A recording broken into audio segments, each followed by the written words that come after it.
नमस्कार दोस्तों, और आप सबका बहुत बहुत स्वागत लिटरेचर लवर्स यूट्यूब में। मैं केस राजवीर आप सबका बहुत बहुत स्वागत करता हूं। दोस्तों, हिस्ट्री ऑफ इंग्लिश लिटरेचर, जिसे मैंने कहा था कि brief history of English literature, इस सीरीज में दोस्तों मैंने बहुत सारे वीडियोस बनाए और रियली आपको भी काफी अच्छा लगा होगा और बहुत सारे रिक्वेस्ट भी आ रहे हैं स्टूडेंट्स के। सब प्लीज इस सीरीज को कंटिन्यू रखें। दोस्तों, आज की इस सीरीज में मैं आपके साथ बात करूंगा जैकोबियन एज के बारे में। हिस्ट्री ऑफ इंग्लिश लिटरेचर में जैकोबियन एज का क्या रोल रहा, कौन कौन से इंपॉर्टेंट इंसिडेंट्स हुए, और metaphysical poets, gun powder plot और कॉमेडी ऑफ ह्यूमर्स है क्या, इन सारी चीजों के बारे में दोस्तों मैं आपके साथ काफी अच्छे से डिस्कस करूंगा। तो उम्मीद करता हूं कि आप इस वीडियो में शुरू से अंत तक रहेंगे, कंप्लीट वॉच करेंगे और एक लाइक और एक शेयर जरूर करेंगे, और नए हैं तो सब्सक्राइब करेंगे। दोस्तों, एक और प्लान मैं आपको बता दूं, कल यानी 7th of April, 7th of April से रिवीजन थ्रू एमसीक्यू से एक ये न्यू बैच कोर्स आया है, जो मैं और मेरी को एजुकेटर यानी दोनों लोग हम लेने वाले हैं दोस्तों। तो यूजीसी नेट की अगर आप प्रिपरेशन करते हैं, so this is the right time कि आप इसको ज्वाइन करके अपनी प्रिपरेशन को एक न्यू टच दें और ज्वाइन करें अनअकैडमी पर। रिवाइज इंडिया सीरीज दोस्तों डेली आप मॉर्निंग में 10 AM देख सकते हैं। रिवाइज इंडिया सीरीज मेरे साथ यानी एकेएस राजवीर के साथ। दोस्तों, ये अगर आप चाहें तो सब्सक्रिप्शन भी ले सकते हैं। जैसे अगर आपको यूजीसी नेट का सब्सक्रिप्शन लेना है तो एकेएस राजवीर कोड यूज कीजिएगा, और कम से कम अगर आप 6 मंथ प्लान चूज करते हैं तो पूरा आपका कोर्स कंप्लीट हो जाएगा और आपको मिलेगी वंडरफुल नोट्स। दोस्तों, सारी बातें हो गई, और एक बात और लास्ट में, अगर आप पीजीटी और पीजीटी कोर्सेज भी चाहते हैं तो आप मुझे मैसेज कर सकते हैं डायरेक्टली मेरे व्हाट्सएप पर, मैं आपसे कांटेक्ट करूंगा, या फिर आप मुझसे पूछ सकते हैं डिटेल। पेड कोर्सेज अवेलेबल है आप सबके लिए। दोस्तों, जैकोबियन एज, जब हम बात करते हैं ना जैकोबियन एज की, तो मतलब ये सोचिए कि हम इसे जैकोबियन एज क्यों कहते हैं, क्या रीजन है इसके पीछे जैकोबियन एज कहने के। तो दोस्तों, जब मैंने अभी आपको एलिजाबेथन एज पढ़ाया था यानी पिछले वाले वीडियो में, तो वहां पर मैंने आपको बहुत क्लियरली बताया था कि क्वीन एलिजाबेथ फर्स्ट जो थी, तो क्वीन एलिजाबेथ फर्स्ट किंग मतलब क्वीन बनी इंग्लैंड की, और उन्हीं के नाम पर हम एज को एलिजाबेथन एज के नाम से जानते हैं। इसके बाद दोस्तों हुआ क्या कि जो एलिजाबेथन एज है ये कब से कब तक चली, तो एलिजाबेथन एज मैंने आपको 1558 से बताया था और ये 1603 तक खत्म हो गई। अब यहां से दोस्तों 1603 से 1625 का टाइम पीरियड है, तो ये है आपका जैकोबियन पीरियड। दोस्तों, मैंने पिछले वीडियोस बनाए थे, सीरीज है और डिस्क्रिप्शन बॉक्स में सारे लिंक हैं, तो वहां पर मैंने बताया था कि रेनेसा को हम 3 पार्ट्स में डिवाइड करते हैं, एलिजाबेथन पीरियड, जैकोबियन पीरियड और प्यूरिटन पीरियड। तो ये दूसरा वाला पीरियड है जिसको जैकोबियन बोलते हैं, और इसी की बात मैं दोस्तों आप सबसे कर रहा हूं। अब दोस्तों, जो जैकोबियन पीरियड है, जैकोबियन के बारे में थोड़ा सा जान लीजिए। जो जैकोबस वर्ड है तो वहीं से जैकोबियन है। जैकोबस वर्ड ये बेसिकली एक लैटिन वर्ड है, और जैकोबस का मतलब होता है जेम्स। अब दोस्तों, एक और इंपॉर्टेंट बात जो आपको याद रखनी चाहिए, जो किंग जेम्स फर्स्ट थे इंग्लैंड के, ये बात याद रखिएगा, वो किंग जेम्स 6 थे कहां के, स्कॉटलैंड के। यानी कि जो किंग जेम्स है ये स्कॉटलैंड से इंग्लैंड आए थे राजा बनने के लिए। तो दोस्तों, क्या इंग्लैंड में कोई राजा नहीं था? तो आपको पता ही है कि जो महारानी एलिजाबेथ फर्स्ट थी वो उन्होंने शादी नहीं की थी, तो इसीलिए उनके पास कोई भी चाइल्ड नहीं था, कोई हेयर नहीं था। सो इसीलिए जेम्स फर्स्ट को बुलाया गया था, कहां से, स्कॉटलैंड से।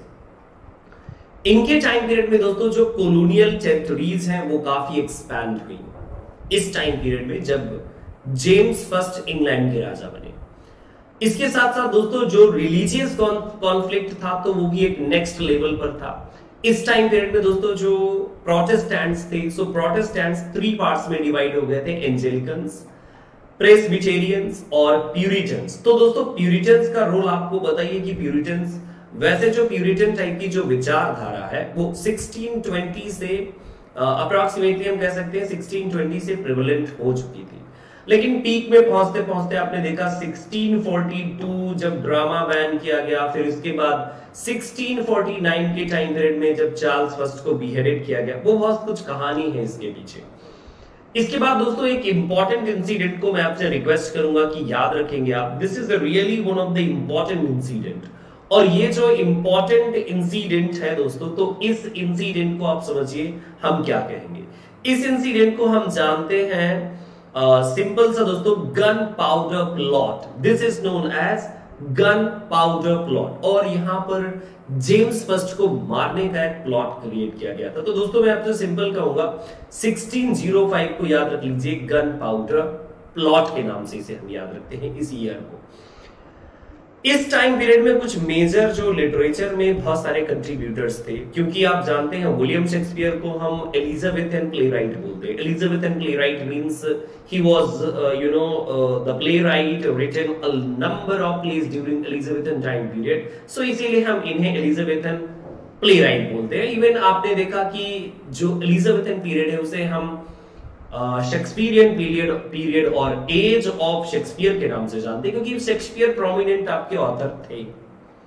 अब बात आती है दोस्तों इनिगो जोन्स का। कई बार आपके एग्जाम में क्वेश्चन आया करता है इनिगो जोन्स को लेकर के। दोस्तों Inigo Jones was the man, मतलब बहुत अच्छे प्रोडक्शन एंड ऑल के लिए एक स्टेज डायरेक्टर, स्टेज क्राफ्ट में काफी ज्यादा, मतलब समझ लीजिए प्रोमिनेंट रोल था इनका स्टेज क्राफ्ट में। अब इसके बाद दोस्तों मैं बात कर रहा हूं आपसे कि कौन कौन से मेजर राइटर्स थे। तो विलियम शेक्सपियर वैसे एलिजाबेथन थे, बट जैकोबियन टाइम पीरियड में इन्होंने बहुत कुछ लिखा। कई बार मैंने आपको जब मैकबेथ पढ़ाया होगा तो मैकबेथ में मैंने आपसे बात की है कि जो मैकबेथ प्ले है वो जेम्स फर्स्ट के लिए लिखा गया था बेसिकली, क्योंकि यहाँ पर विच क्राफ्ट को यूज किया गया है और जेम्स फर्स्ट को विच क्राफ्ट एंड और पसंद था, तो कुछ रीजन ऐसा था। दूसरी चीजें दोस्तों, जो बैंको है तो बैंको को डिसेंडेंट कंसीडर किया जाता है किंग जेम्स फर्स्ट का, तो वो भी इंपॉर्टेंट पॉइंट ही है। इस टाइम पीरियड में विलियम शेक्सपियर ने अपनी ग्रेट ट्रेजेडी जैसे हॉकम जैसी सीरीज लिखी। हाँ, ये बात अलग है कि हैमलेट जो है 1599 के टाइम पीरियड में, फिर 01 के टाइम पीरियड में कंसीडर करते हैं, लेकिन हाँ ये ग्रेट ट्रेजेडीज का टाइम पीरियड था, ऐसा कह लीजिए आप। विंटर्स टेल की भी मैं बात कर सकता हूं आपसे, और टेम्पेस्ट और हेनरी सेवेंथ जैसे प्लेज विलियम शेक्सपियर ने इस टाइम पीरियड में लिखे।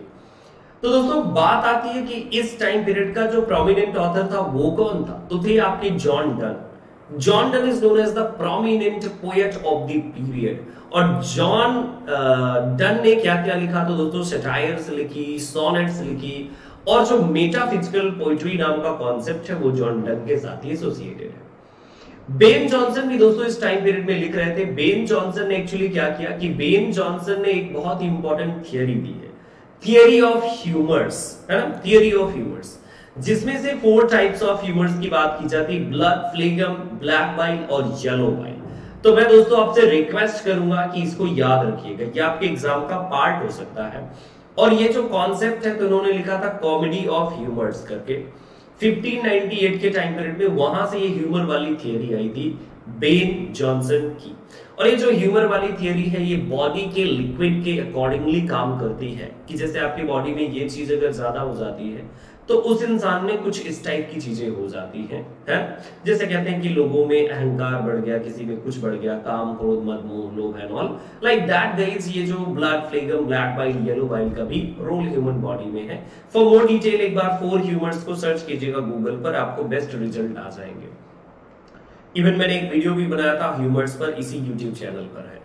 तो दोस्तों इसके बाद जो बेन जॉनसन का रोल है, तो जैसे वॉलपोन, एपिक्यून एंड एल्केमिस्ट जैसे वर्क लिखे। एल्केमिस्ट को दोस्तों जो आपके शैमुअल टेलर कॉलरिज है उन्होंने बेस्ट प्लॉट कंसीडर किया है। बेस्ट प्लॉट में एल्केमिस्ट को कंसीडर किया जाता है। इस टाइम पीरियड में एसे राइटिंग में यानी प्रोज राइटिंग में अगर मैं देखूं तो मुझे नाम जो सबसे बेटर और बेस्ट नजर आता है वो है आपका ये वाला नाम दोस्तों, जो है फ्रांसिस बैकन का। Francis Bacon basically known as the father of English essays, not father of essays. Father of essays is Montaigne, but father of English essays so Francis Bacon, and prince of English essays Charles Lamb, याद रखिएगा।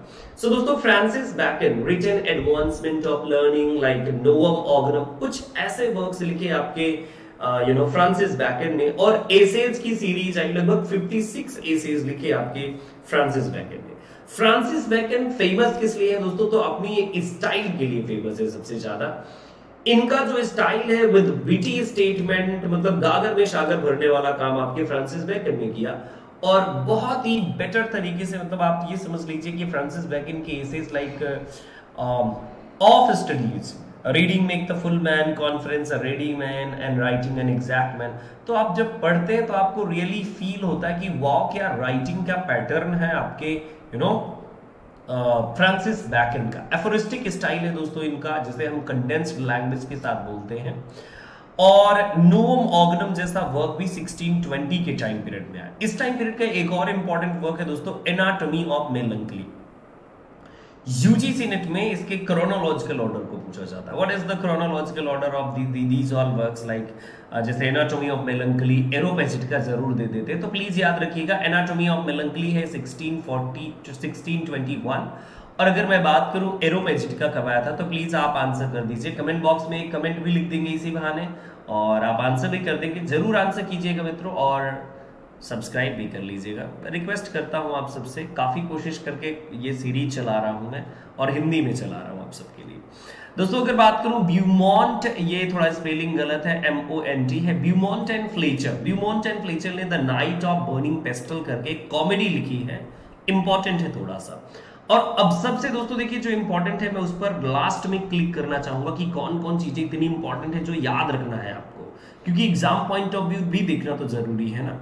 So दोस्तों इनमें से देखिए जैसे कि king James Bible, king James Bible मतलब समझ लीजिए एग्जाम में आपके जरूर पूछी जाती है, कई बार पूछी गई है दोस्तों, 1611 है ना, और इसमें कितने स्कॉलर थे इस ग्रुप में, 47 स्कॉलर, और जेम्स फर्स्ट जो थे वो भी थे, लीडर थे वो इसके, समझ लीजिए। और इसे हम अथोराइज्ड वर्जन ऑफ बाइबल बोलते हैं, क्योंकि बाइबल इंग्लिश में हुई, और इसे अथोराइज्ड वर्जन ऑफ बाइबल भी कंसीडर किया जाता है 1611 वाली इस बाइबल को। जॉन वेबस्टर की बात करें तो जॉन वेबस्टर दोस्तों रिवेंज ट्रेजेडीज की राइटिंग में काफी फेमस थे, जैसे व्हाइट डेविल है, डचेस ऑफ मल्फी है। सो ये दोस्तों समझ लीजिए ये क्या है आपके, ये आपकी रिवेंज ट्रेजेडीज का पार्ट है। बेन जॉनसन पोएट लॉरिएट 1616 के टाइम पीरियड में बने, बट दोस्तों याद रखें कि ये अनऑफिशियल पोएट लॉरिएट कहलाते हैं। पेंशन इनको मिलती थी किंग जेम्स फर्स्ट की तरफ से, अनऑफिशियल पोएट लॉरिएट थे, ऑफिशियल पोएट लॉरिएट नहीं थे। ऑफिशियल पोएट लॉरिएट हम जॉन ड्राइडन को कंसीडर करते हैं। अब बात करते हैं दोस्तों इस एज के सबसे इंपॉर्टेंट एक ग्रुप ऑफ पोएट्स की, ये मेटाफिजिकल ग्रुप ऑफ पोएट्स है।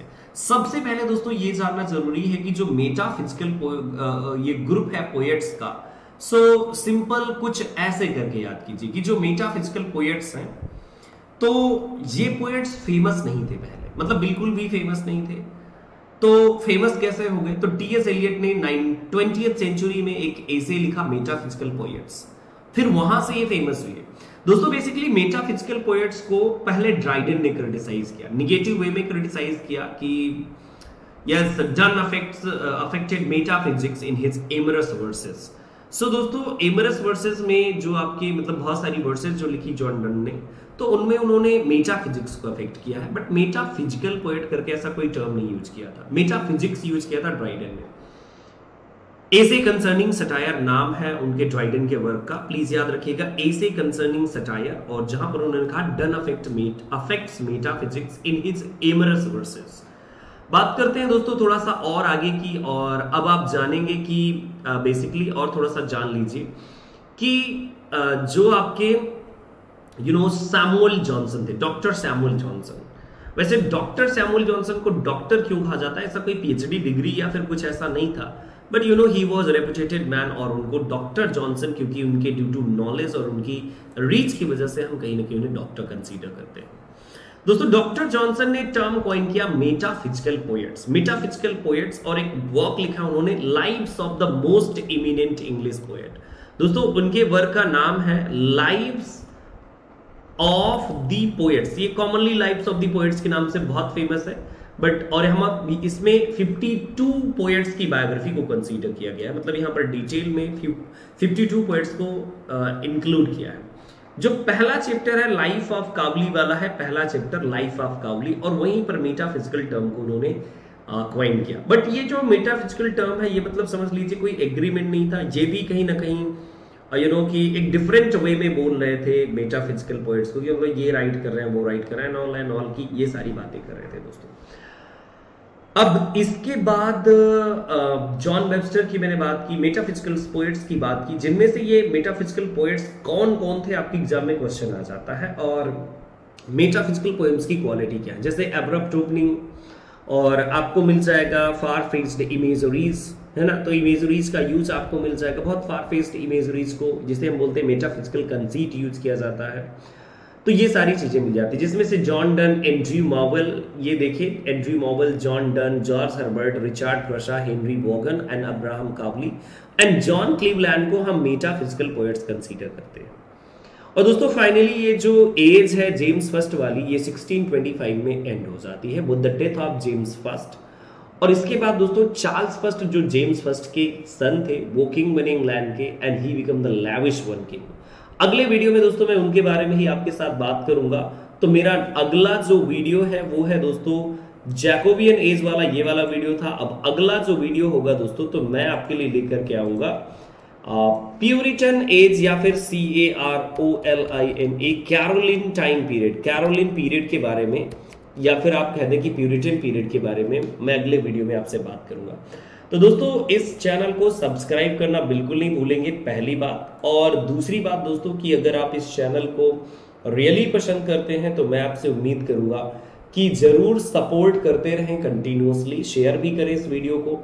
और दोस्तों एक चीज और मैं आपको बता दूं कि अगर आप UGC नेट के या फिर TGT PGT के कोर्सेज लेना चाहते हैं, TGT इंग्लिश चाहिए तो बिल्कुल दोस्तों आप बिल्कुल मेरे साथ ज्वाइन कर सकते हैं, PGT इंग्लिश चाहिए तो आप बिल्कुल ज्वाइन कर सकते हैं।